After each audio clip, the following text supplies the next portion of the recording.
Sud Radio, le coup de cœur des libraires. Valérie Expert, Gérard Collard. Le retour. On a lu beaucoup de choses. Je voulais vous remercier déjà de m'avoir fait découvrir La Princesse Insoumise de Jean-Noël Liot aux éditions Alary. Ça raconte l'histoire de cette princesse du Rajasthan. C'est une princesse, c'est une femme qui a une vie incroyable. Donc vous êtes à la fois dans l'histoire de cette femme, de cette famille où déjà il y avait des prémices de féminisme, et puis vous découvrez l'Inde, les Maharajas. C'est bizarre parce qu'elle est entre les deux. Elle continue à vivre un peu comme les Maharajas avec les Rolls violettes et tout ça, et puis elle va évoluer. Elle est emprisonnée parce qu'Indira Gandhi est son ennemi personnel. Elle est morte assez vieille, assez âgée, et l'auteur Jean-Noël Liot a fait un travail remarquable. Ça se lit comme un roman. Oui, du coup, moi, la bibliographie me donne envie d'aller plus loin. Mais franchement, je vous le recommande. Ça vous fera voyager, découvrir une femme incroyable. Qui était libre. Enfin, je veux dire, elle n'avait rien à faire. Elle s'est éclatée à un max, comme on dit à Londres. Mais elle était mariée avec le dernier prince de Jaipur, et elle a accepté de se marier en sachant qu'elle était la troisième épouse, qu'a priori sa famille était contre, mais elle l'aimait vraiment. Lui, il a été totalement infidèle. Par rapport à sa famille, c'était un pauvre. Enfin, tout est relatif. Il n'avait que 75 Rolls par rapport à 350. Mais c'est aussi l'histoire de l'Inde. Et d'une femme qui a un courage pas possible. Ça s'appelle La Princesse Insoumise de Jean-Noël Liot, et c'est chez Alary Éditions. Vous voyez qu'il y a des livres que je vous conseille. Oui, de temps en temps, il y a des trucs pas mal. Alors, attendez, là, je vais mettre mes lunettes. Mais alors là, pour moi, c'est un des meilleurs romans historiques que j'ai lu depuis longtemps. Ça s'appelle L'Impératrice de Pierre, qu'est Voltaire, et c'est de Christina Sabalioskaïté. Ah ouais. Oui, d'accord. D'accord. Ok, alors, l'histoire, c'est une histoire incroyable. C'est Pierre le Grand, vous savez, celui qui a construit, tout le monde le connaît, Saint-Pétersbourg et tout. Mais alors, je ne savais pas qu'il était marié. Elle s'appelle Catherine, ça a été Catherine Ière, tout le monde connaît Catherine II la Grande. La grande Catherine. Et cette femme, elle a un destin mais absolument incroyable. Elle est lituanienne. Alors déjà, ses parents meurent tôt de la peste. Elle est carrément vendue à des parents des oncles qui l'exploitent et tout. Il y a les Russes qui débarquent, ils violent, ils la piquent. Enfin, c'est vraiment incroyable. Elle va être revendue à un grand noble russe. Et puis, elle tombe amoureuse, et un tombe amoureux des copains de l'empereur, pour Pierre le Grand. Et voilà, ça va craquer parce que ça va matcher entre les deux, parce que elle est une femme intelligente, elle sait deviner ce que ce type a envie. C'est ça les femmes, souvent, c'est-à-dire qu'elles dominent parce qu'ils ont un sens de la psychologie incroyable. Et puis Pierre le Grand avait des crises d'épilepsie, et elle est la seule à pouvoir la calmer. Sexuellement, il s'éclate. Mais c'est incroyable parce qu'elle est l'impératrice de Pierre. Et donc là, elle va devenir impératrice, mais alors faut voir comment elle y est arrivée. Ce type, alors vous avez aussi un portrait de Pierre le Grand qui est absolument incroyable. C'est-à-dire qu'on retrouve, vous savez ce qui se passe en Ukraine avec la Russie en ce moment. Vous retrouvez des points communs, c'est-à-dire qu'il va faire la guerre, le nombre de morts, il en a absolument rien à faire. Il est dans son délire sanguinaire. Ah oui, absolument. Vous allez voir comment Saint-Pétersbourg va être créé. Et cette femme, elle est incroyable. Mais vraiment, en plus c'est alors c'est vraiment un roman, ça se lit vraiment, vous êtes dedans, vous lâchez plus. C'est vraiment parce que les romans historiques actuellement, vous savez, c'est le 10e sur le même sujet, Henri IV, machin. Et là, vous allez découvrir cette femme que je connaissais pas du tout. Et allez-y, c'est vraiment incroyable. J'ai vu que Voltaire l'avait qualifiée de Cendrillon du XVIIIe siècle. Parce qu'elle avait rien, et elle est devenue tout. Et là, elle est devenue une impératrice. Elle est sur son lit de mort, et elle raconte sa vie. Et moi, j'ai été, alors ça m'a énervé parce que j'ai plein de choses à lire. Ça, c'est un symptôme. Oui, quand on a absolument, et qu'on retourne. On n'arrête pas, vous savez, vous le lâchez, puis vous voulez savoir ce qu'elle va devenir, qu'est-ce qui se passe, et puis c'est absolument fascinant. La couverture est pas terrible, mais allez-y, parce que c'est vraiment, pour moi, c'est un des meilleurs romans historiques que j'ai lu depuis longtemps. Ça s'appelle L'Impératrice de Pierre. L'auteur s'appelle Christina Sabalioskaïté. Kaité. C'est aux éditions de la Table Ronde. C'est marrant parce qu'il y a beaucoup de choses autour des femmes. On se rend pas. Alors là, on va entendre un truc. À l'inverse. À l'inverse, c'est-à-dire qu'on a l'impression maintenant que toute l'histoire a été faite par les femmes. C'est incroyable. Oui. J'en profite pour vous signaler une exposition au Centre Pompidou. Germaine Richier, l'Ouragan. Alors c'est une femme sculpteur dont on n'a jamais entendu parler, qui a un talent incroyable. Donc elle est aujourd'hui reconnue. Et ce livre-là, Germaine Richier, l'Ouragan, c'est paru aux éditions Fage. Si vous allez voir l'exposition, vous allez découvrir la vie de cette femme qui est morte très jeune. C'est sa petite nièce qui raconte son histoire, Laurence Durieux. Et en fait, elle n'était pas du tout elle était totalement étrangère à l'art. Ouais. Elle était assez inclassable. Et puis, elle a commencé à faire de la sculpture de façon avec des sculptures qui valent, à mon sens, Giacometti, mais je ne suis pas une spécialiste, mais c'est absolument magnifique. Et c'est vrai qu'on redécouvre ces femmes qui ont été invisibilisées parfois par l'art. On a beaucoup accordé aux hommes et beaucoup moins, on pense à Camille Claudel entre autres, mais si le Centre Pompidou lui consacre cet hommage, c'est que c'était une immense artiste. Germaine Richier, c'est au Centre Pompidou en ce moment. Puis maintenant, c'est la transmission dans les femmes, femme par femme, dans la famille. On redécouvre les gens de la famille qu'on avait complètement oubliés et il y a des choses absolument extraordinaires. Ouais, et donc elle est allée interroger ceux qui l'ont connue et elle raconte formidablement bien cette histoire, Laurence Durieux. Donc je vous rappelle Germaine Richier. Pour rester dans les femmes, on l'avait beaucoup aimé ce livre, mais quand il était en grand format, c'est Claudine Montaigne, Marie Curie et ses filles chez HarperCollins Poche. Ouais. Et alors c'est un livre, c'est pareil, c'est trois femmes absolument incroyables. Alors Marie Curie, tout le monde la connaît. Ce qu'on connaît moins, c'était son attitude pendant la guerre où elle était avec ses camions, elle faisait de la radiographie. Elle a été à la base de ça, c'est-à-dire qu'elle a développé la radiographie. Radioactivité. Et puis radiothérapie, c'est ça que je cherchais. Et puis elle a deux enfants deux filles qu'elle va élever comme des librement, c'est-à-dire comme on élève des filles, enfin la plupart du temps maintenant, c'est-à-dire comme les hommes, ils sont cultivés, elle va leur apprendre. Alors il y en a une qui va devenir prix Nobel de chimie, incroyable, Irène, et qui va. Alors elle aussi, elle a un truc, c'est qu'elle va lutter aussi pour la dignité des femmes, la liberté des femmes. Et puis il y en a une qu'on connaît pas du tout, c'est Ève.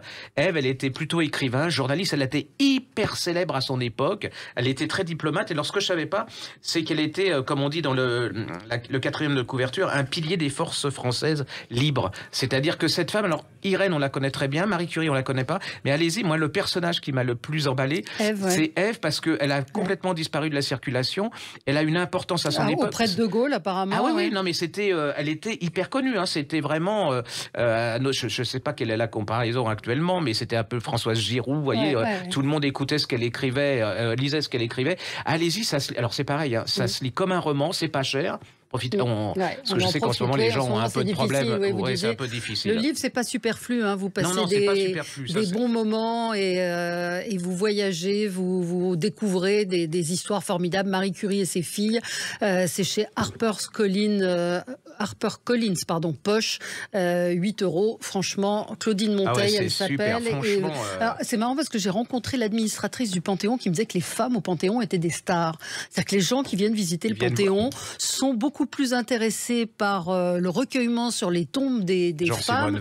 Simone Veil, elle laisse des petits mots, des bouquets de fleurs. Elle m'a dit les femmes Marie Curie sont des c'est marrant parce que je me rends compte que j'ai pris que des livres de femmes aujourd'hui.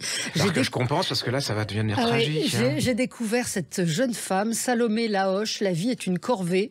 Petit éditeur, c'est un petit éditeur d'édition alternative, donc qui remet l'artiste au centre de sa production. Salomé Laoche, elle a 25 ans. Elle a publié sur Instagram des petites bandes dessinées. C'est d'une drôlerie, d'une méchanceté. Et moi, c'est ce qui m'a fait... j'ai pleuré aux larmes en lisant ces petites bandes dessinées. Vous voyez comment c'est C'est joyeux. Donc, elle fait rire avec sa vie un peu de loseuse. Elle est assez lucide sur la vie des jeunes aujourd'hui. Elle voudrait être riche et célèbre, mais bon, ça se passe pas toujours comme ça. Et sur les hommes, les femmes, c'est drôlissime. Sur les ados, sur le monde d'aujourd'hui. Elle a un talent fou. Je suis sûre qu'on va la retrouver. J'ai adoré. Suivez-la sur Instagram. Elle a des milliers de followers. Ça s'appelle La vie est une corvée. Et elle s'appelle Salomé Laoche. Lahoche. C'est aussi joyeux que la couverture. Bien le dessin en plus. Le dessin est génial. Il y a plein de petits ouais. trucs, des réflexions. C'est quand même abusé que j'achète du shampoing bio à 15 balles en parapharmacie comme si j'étais fucking Nefertiti alors que je fume 40 clopes par jour et que je me nourris essentiellement de gruyère fondue. Enfin, c'est très, très drôle. Elle revisite l'âne trop en l'âne Trotsky, c'était très drôle. Notre idole. Un livre qu'on avait beaucoup défendu ici, qui a du coup, enfin, on va être modeste, mais qui a aidé à. Mais c'est un livre de détente en livre de poche, donc parce que souvent dans les émissions littéraires, on parle pas de ces gens, parce que c'est du sous-genre, voyez. Oui. Voilà. Ah oui, Odette et le taxi jaune, génial. Génial. Artus, ouais. Et c'est l'histoire de cette vieille dame. Super. Elle, tous les vendredis, elle prend un taxi jaune, conduit par un monsieur, le même, et elle va à l'aéroport. Et elle choisit une destination. Elle prend pas l'avion. Elle décide que là, elle part à Buenos Aires, donc elle va manger des façons de Buenos Aires, enfin latino et tout. Et puis c'est tous les vendredis depuis des années. Puis un jour, elle disparaît. On ne sait pas où elle est. Et donc il y a sa fille ou sa nièce, je sais plus, et le chauffeur de taxi qui vont aller à sa recherche. Alors au départ, c'est très très drôle. C'est absolument rempli d'humour. Et puis vous vous rendez compte que cette femme, elle a une histoire qui va. Vous allez basculer parce que ça, à propos de l'Arménie et tout, elle a vécu une chose absolument incroyable. J'adore ce genre de livre qui vous prend à contre-pied. C'est-à-dire que vous vous détendez et puis vous dites je l'ai déjà lu et paf, d'un seul coup, vous êtes dans un autre. C'est une autre manière de découvrir aussi l'Arménie et il y a eu le génocide arménien. Et c'est un peu comme la couverture, c'est gai à la fois, mais voilà. Mais profond. Ouais, non, c'est très bien. Ça s'appelle Odette et le taxi jaune. Là aussi, c'est en collection poche. J'ai lu Isabelle Artus, encore une femme, et qui parle d'une femme. Faut dire que les hommes travaillent pour financer vos travaux. Allez, on se retrouve dans un instant avec vous pour d'autres conseils lecture. Sud Radio, le coup de cœur des libraires. Valérie Expert, Gérard Collard. Gérard Collard et ses livres. J'ai un petit livre qui va vous plaire, le petit guide des oiseaux à la con. Matt Crash, c'est aux éditions EPA. Alors il est ornithologue, donc il aime les oiseaux, mais il a une façon de vous les raconter. Il leur donne des petits noms, donc il y a le rouge-gorge teubé. J'adore. Et il dit, il a été élu oiseau national aux États-Unis. Pourquoi ? Il est beaucoup trop guilleret, franchement, sans oublier que ce petit enfoiré est capable de faire des vocalises au milieu de la nuit, tout ça parce que la lumière des lampadaires le perturbe, complètement teubé. Donc il y a des noms comme ça, il y a la mésange barbante. Alors elle dit, il explique que les oiseaux ils fréquentent les mangeoires qu'ils trouvent dans les jardins, mais ça vaut vraiment pas la peine de l'observer. Donc c'est beaucoup de second degré. Mais alors le dernier, c'est Anthemus cretinus. Cretinus, le pipit des rochers. Donc l'Afrique a plein d'oiseaux, mais celui-ci n'en fait pas partie. C'est un passereau court sur pattes qui passe sa vie au sol. Il est ordinaire, mais franchement cette description est trop généreuse. Disons simplement que ce piaf est d'un beige déprimant et c'est probablement la chose la plus remarquable concernant. Donc à la fois vous découvrez des oiseaux parce qu'il est les dessins sont beaux. Les dessins sont très beaux. Il est lui ornithologue, donc il raconte que c'est grâce à un exposé de 6e qu'il a raté, qui s'est intéressé à ça. Ça m'a beaucoup fait rire. Le petit guide des oiseaux à la con de Matt Crash aux éditions EPA. Alors il y a notre copain David Lelay qui nous avait parlé il y a 2 semaines ou 3 semaines, je ne sais plus. Ça, c'est une de mes écrivains favorites parce qu'elle raconte des histoires, elle les écrit bien. Et elle s'appelle Isabelle Duquesnoy. Et là, elle vient de sortir La Chambre des Diablesses de Robert Laffont. Et c'est absolument... Robert Laffont. Qu'est-ce que j'ai dit ? De Robert Laffont. Oui, le pauvre. Chez Robert Laffont. Et j'adore cette femme parce que c'est vraiment... Moi, une fois que vous commencez ces bouquins, vous ne lâchez plus. Alors, on est sous Louis XIV. Et là, on va c'est la fille de la voisin. C'est la voisin. Et qu'est-ce que c'est que la voisin ? La voisin, c'est une empoisonneuse absolument incroyable qui a été un scandale monstrueux sous Louis XIV. Mais là, vous êtes, je sais pas, c'est énorme. Elle va vous raconter. Alors la voisin, sa mère, c'est très simple. Elle commence par faire, elle lit les cartes, et puis ça marche. Et puis après, elle monte en Voilà, elle monte en puissance, elle fait sa start-up. Alors la start-up, elle va grandir. Elle se dit, mais elle aide les gens, comment dire, à supprimer ceux qu'ils aiment pas, voyez, les maris, les machins, des services. Alors ça commence par les pauvres, et puis après ça va devenir la cour de Louis XIV, la Montespan. il y a la queue, hein, c'est-à-dire qu'il y a les carrosses qui sont là, elle raconte comment... Il y a le mari qui est absolument incroyable. En plus, dans le style, elle raconte à la manière de l'époque. Ouais, c'est gaillard, c'est-à-dire à l'époque, on n'était pas comme en ce moment, on n'était pas vegan, quoi. Enfin, je veux dire, c'était pas le 11e entre le Morito sans sucre. C'est les bas-fonds, c'est mais sale, vous imaginez pas, parce que Louis formidable. XIV, c'est Racine et tout ça, mais là, c'est non. Et puis, vous avez... mais en plus, elle la chaîne, hein, et la fille, alors, elle a un mari absolument incroyable, et vous allez être dans les bas-fonds de Paris.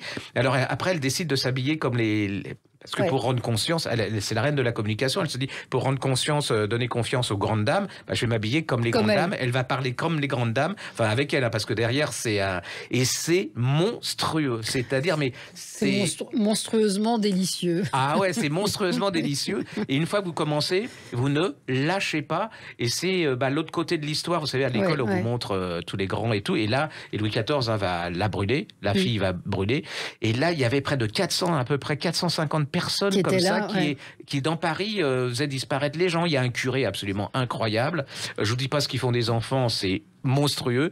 Et du Quesnoy, il faut absolument tout lire d'elle. Hein, absolument. Il y a l'embaumeur, la Pâqueline et les mémoires d'une mère monstrueuse. Oui, et il y a ceux qu'on lit beaucoup moins, mais sur Constance Mozart et la femme de Mozart, qui sont absolument fabuleux.